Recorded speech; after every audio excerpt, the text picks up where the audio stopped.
un peu s'enfoncer, on va resuivre le lézard entre les failles, hein, j'ai l'impression.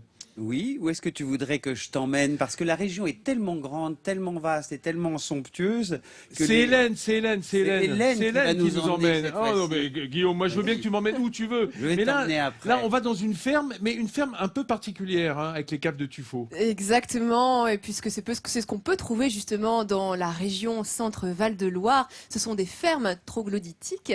Et en l'occurrence, en 1962, un petit garçon, Louis-Marie Chardon, avait fait de l'exploitation arboricole de son père son terrain de jeu. Alors son père cultivait des pommiers, mais il y avait aussi des terrains qui étaient laissés à l'abandon. Et Louis-Marie, allait jouer sur ces terrains et a découvert au milieu des ronces, des vestiges de fermes troglodytiques.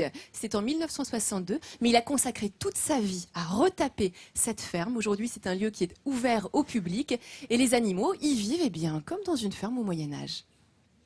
Fripette, fripette. Cette voix est celle du propriétaire des lieux.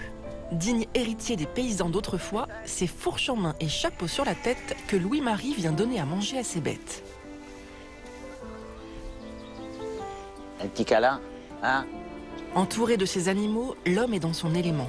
Et bien qu'il les aime tous, Tiens. il a ses petits préférés.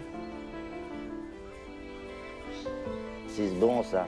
Et une chèvre, ça fait rêver. Quand j'étais enfant, je voulais pas aller à l'école si j'avais pas une chèvre. Alors mon père m'a emmené voir un élevage de chèvres. Et c'est vrai qu'après, je suis allé à l'école. Hop. Hein? Fasciné par l'atmosphère incroyable du lieu, il décide une fois adulte de lui donner une nouvelle vie. Après des années et des années d'efforts pour dégager le terrain, il accueille dans cette vieille ferme son arche de Noé. Parmi ces animaux, quelques espèces locales menacées d'extinction. Telles ces oies de Touraine, que l'on reconnaît notamment à leurs magnifiques yeux bleus, ou encore ces volailles, nommées Gélines de Touraine.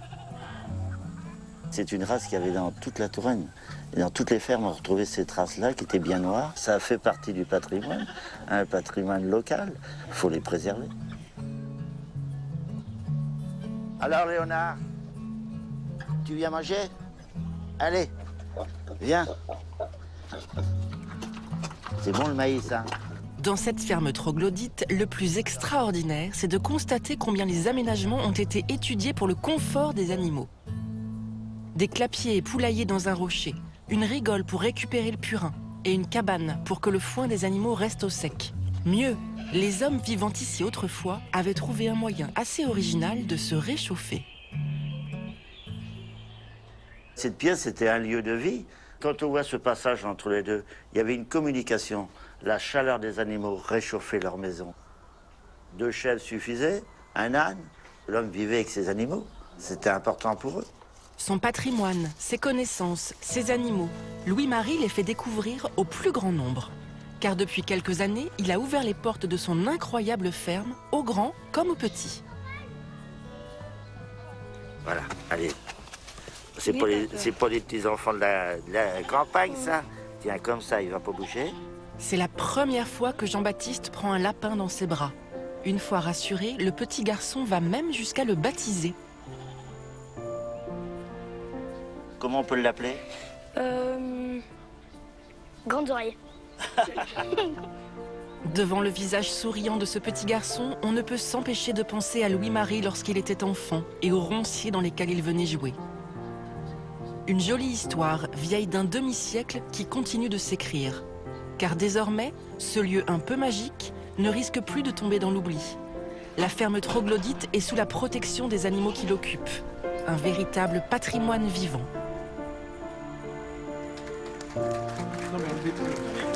Et vous savez que pendant très longtemps, les animaux ont peu intéressé les historiens. Ça faisait partie de la petite histoire que l'on ne considérait guère. Et aujourd'hui, je vous demande d'accueillir justement Maurice Brault, qui est président fondateur de la Société avicole de Bonjour, Touraine. Maurice. Et Maurice, Bienvenue. je voulais lui poser quelques questions justement sur la place des animaux à l'époque, t'en prie, au Moyen-Âge. Alors justement, quelle était la place de ces animaux dans ces fermes comme on peut les voir? Eh bien, si vous voulez, il faut en effet se resituer dans le contexte, hein. Les animaux étaient très nombreux à cette époque. On avait de petites unités de production agricole. On ne parlait pas de grandes fermes industrielles comme aujourd'hui. Oui.